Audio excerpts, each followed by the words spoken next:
You by Gino, the winemaker's choice for 50 years. Visit Gino Pinto on the White Horse Pike in Hamilton, online at GinoPinto.com. Gino, the winemaker's choice for 50 years. Lot to dive into today. Mike Gill, Deshaun Hendricks in for PT today. PT will be back tomorrow, and he'll be in on Wednesday this week. Deshaun in on Wednesdays typically. It's refreshing to hear you today.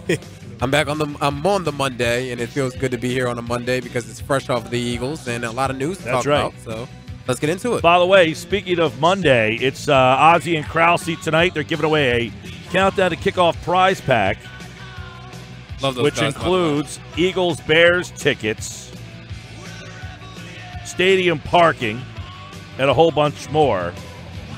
They'll give you the details tonight, live from PB's in Glassboro, Ozzie and Krause. After another Eagles victory. Yep, and speaking of Countdown to Kickoff, you heard John McMullen yesterday on the Countdown to Kickoff show. He almost picked the perfect score for the Eagles and the 49ers. Of course, every Sunday, the Countdown to Kickoff show this week is live from McFadden's at the ballpark. It starts at 10 a.m. with Joe Krause and John McMullen, who joins us now on the Sports Bash Live 97.3 ESPN. All right, John, you almost nailed that score yesterday, kind of the game that we all thought we were going to see. Just a game in which the Eagles' talent just won out for them. Yeah, we almost went back-to-back, but not quite there. Now, for the record, I nailed my score the week before. You were just close. That was just close. All right. Toot your own horn. But, hey, look. I often said, and I said it a lot leading up to that game, and I meant it, and usually there are no gimmies in the NFL.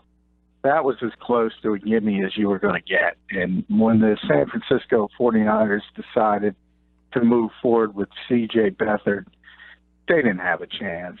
I mean, if Brian Hoyer starts that game and about 3 or 4 things sort of bounce in their direction, maybe they could have been competitive, but with him out there clearly not ready to play, I have no idea what San Francisco is trying to accomplish. And then on top of it, when the 2 starting offensive tackles go down, Brandon Graham, I talked to him in the locker room after, at some point, he played, if you think about it, Trent Brown obviously wasn't there, didn't start. Then they went to Garrett Gilliam. He got hurt. Then they went to Zane Beadles. And Staley got hurt on the other side, so he had to move to left tackle. They were down to Eric Magnuson at right tackle. It was just a mess. And to be honest, because of that, I don't think you learn much about the Philadelphia Eagles. I really don't. That's how that was the lack of competition. That was a glorified scrimmage. That was a college game. Well, there's some things we can discuss because we're at the halfway point. You're right. Yesterday's game was really tough. One of the things was Vaitai. Obviously, you went inside the numbers on Vaitai. What did you think about him? Because the trade deadline is tomorrow, and we will get into that. There's some reports out there that suggest the Eagles are going to be very aggressive. There's some big names attached to the Eagles, whether we believe them or not. We'll get to that. But first, did Vaitai play well enough? You said this was basically like a 1-week tryout for him. If that was his tryout, did he pass the test?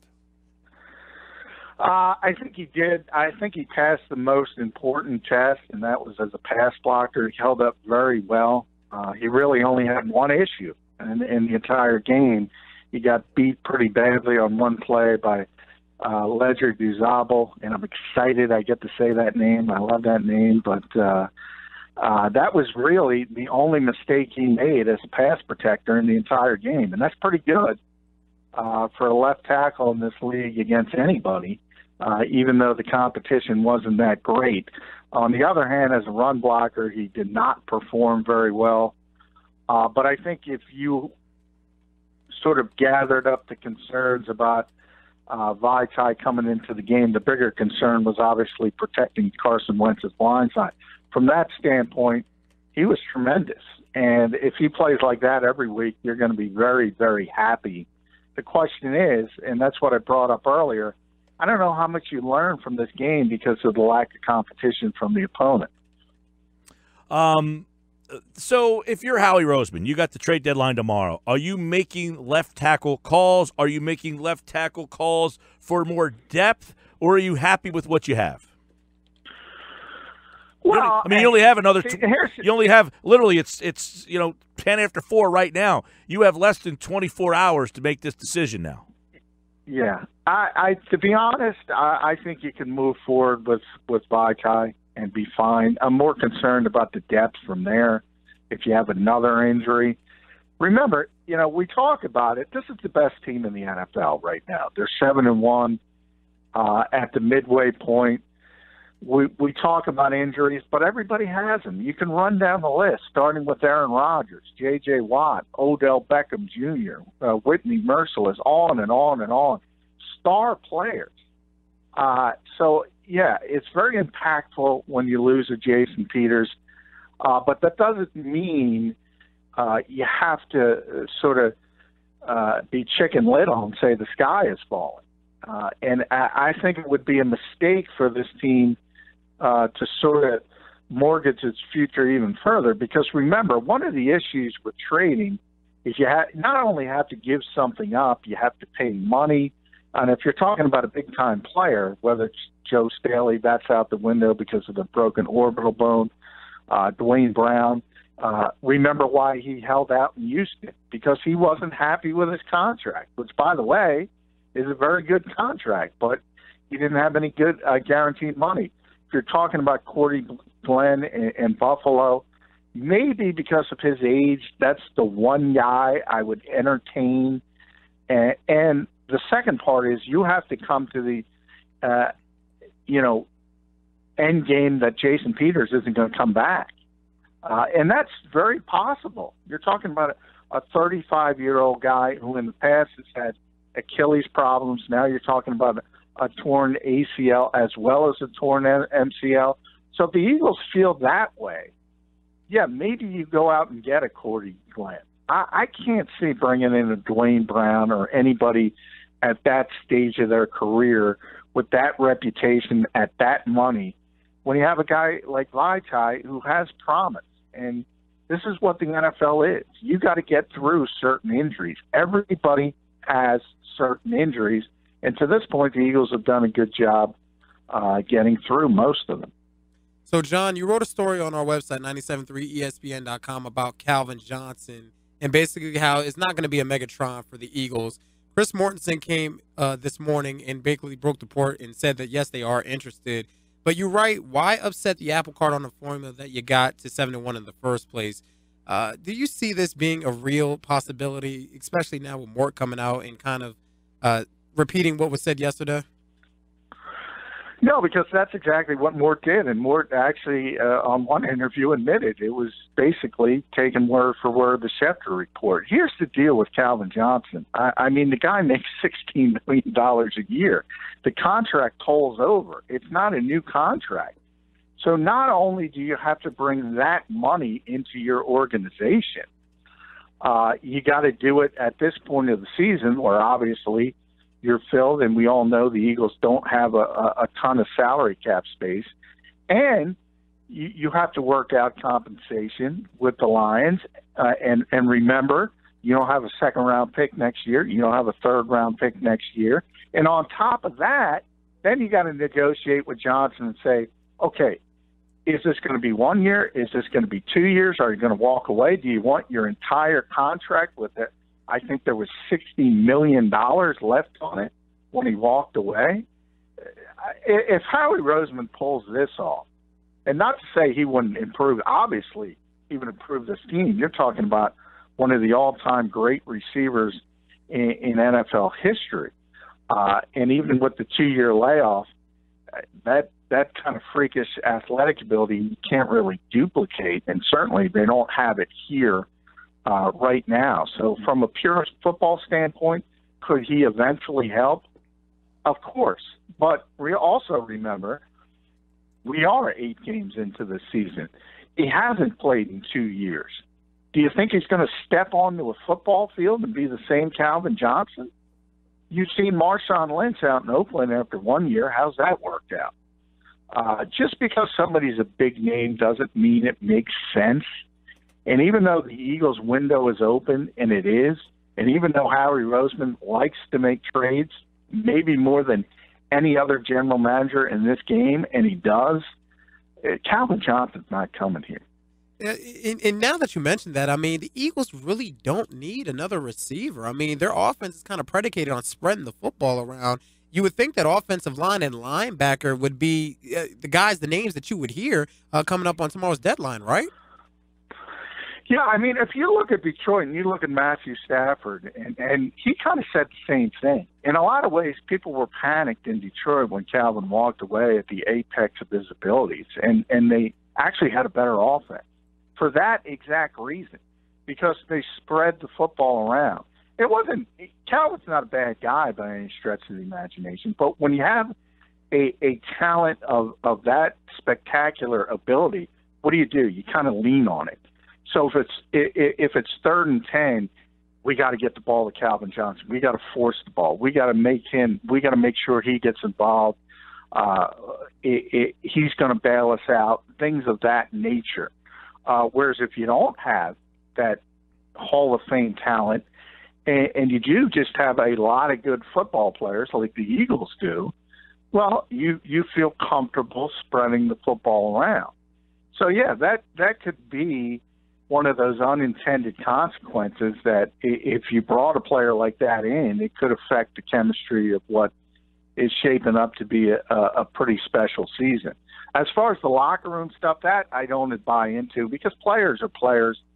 And hey, if they, when they see talents like Calvin Johnson and Adrian Peterson would be another guy, Jason Peters, you hear the players talk about, I always use the word reverence. That's how they talk about Jason Peters.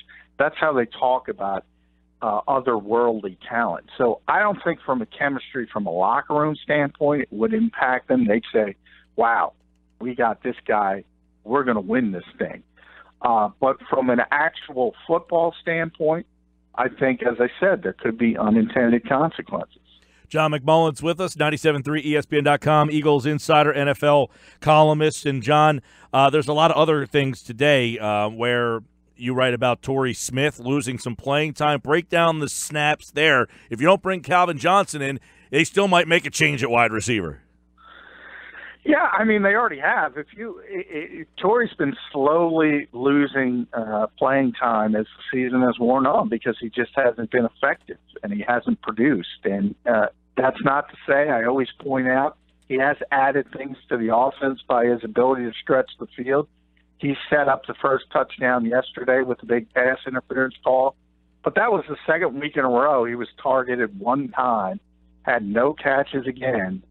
And it was the first time this year he played under 50% of the offensive snaps. Now, some of that can get skewed by the blowout, and there were a lot of starters.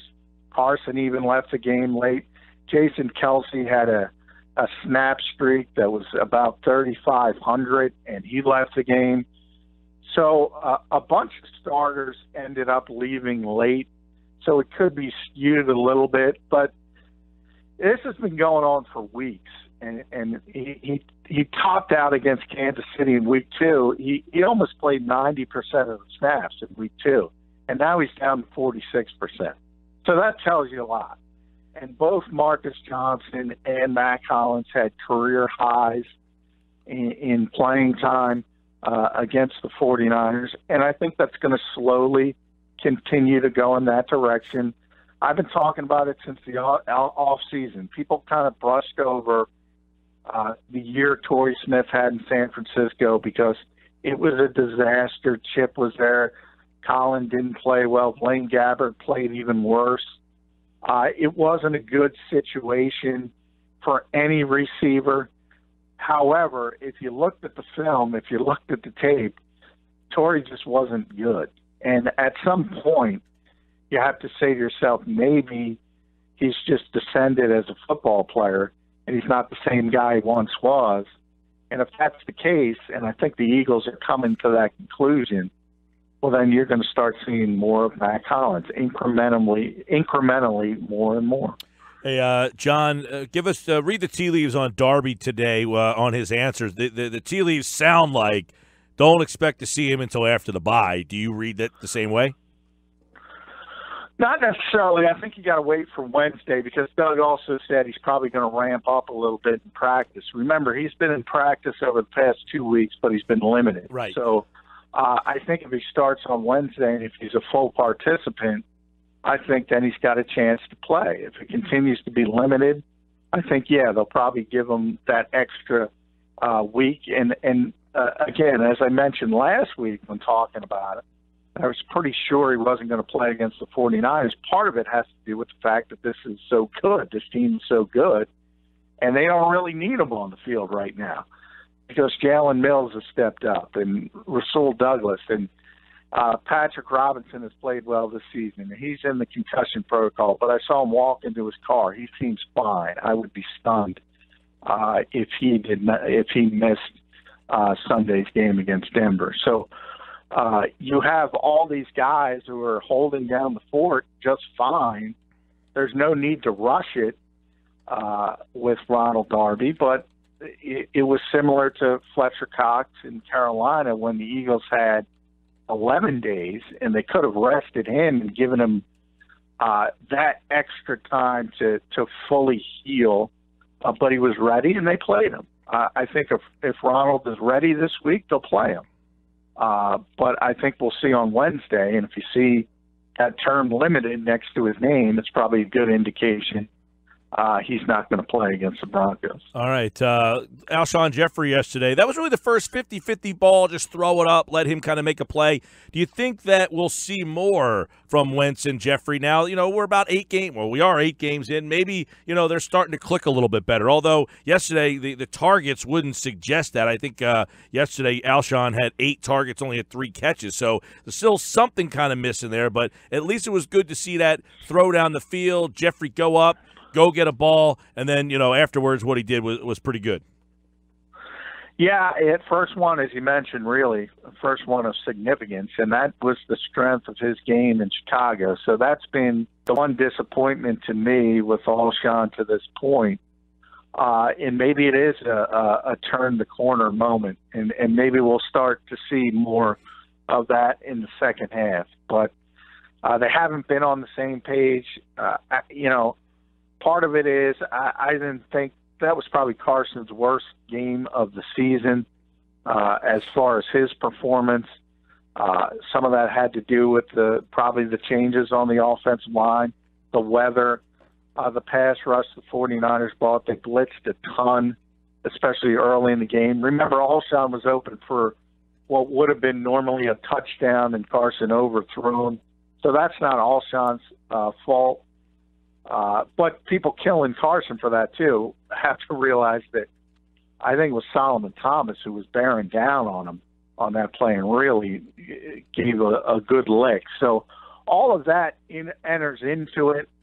The fact the quarterback was hurried too much, the weather, all of that. But, yeah, I mean, that was a great play by Alshon, and it could be the moment where he kind of takes off. And the Eagles certainly hope for that because they need the Alshon Jeffrey that was in Chicago to show up here.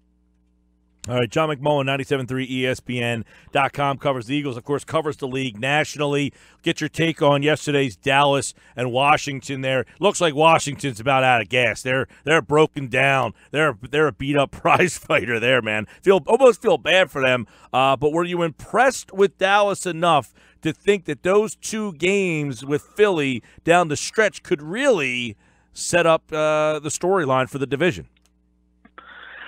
Yeah, I mean, Dallas is still in this thing. Obviously, they're a very talented team offensively. We know Ezekiel Elliott, ultimately, I think he's going to be able to play this season and serve a suspension next season. We'll see how that shakes out.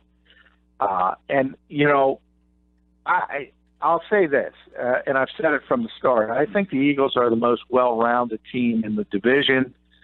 They can beat you offensively, defensively, on special teams. Arguably, they're the most well-rounded team in football. But I will say from Dallas's perspective, the Cowboys can beat you more ways offensively. The Eagles are more quarterback centric, whereas as the Cowboys can beat you with Prescott, they can beat you running the football. Their offensive line hasn't been as good as it usually is, but it's still one of the best in football. So they're a dangerous team, and the fact that they're still on the schedule twice obviously means they're still in this thing. John, does it bother you the next two games? I mean, Dallas has Kansas City and Atlanta, and an Atlanta team that, I mean, they haven't looked good, but they still need, if they're going to have any aspirations of the playoffs, they need to get it together. There's two tough games before Philly. Are you still confident that Dallas can run through those teams and get to Philadelphia with two more victories? Well, obviously, obviously, if they lose both of those games, you revisit this conversation. They're not going to be in it. But if they win them, all of a sudden, then you start looking at your rearview mirror, and objects may appear closer than they are. So, a lot of it depends on how they handle the next couple weeks. But we saw Dallas last season win 13 games. I'm very impressed with Dak Prescott in the second season. I think he continues to play at a high level, even though they haven't had tremendous success to this point as far as wins and losses goes. And I'm always impressed with Rod Marinelli. I don't know how he does what he does.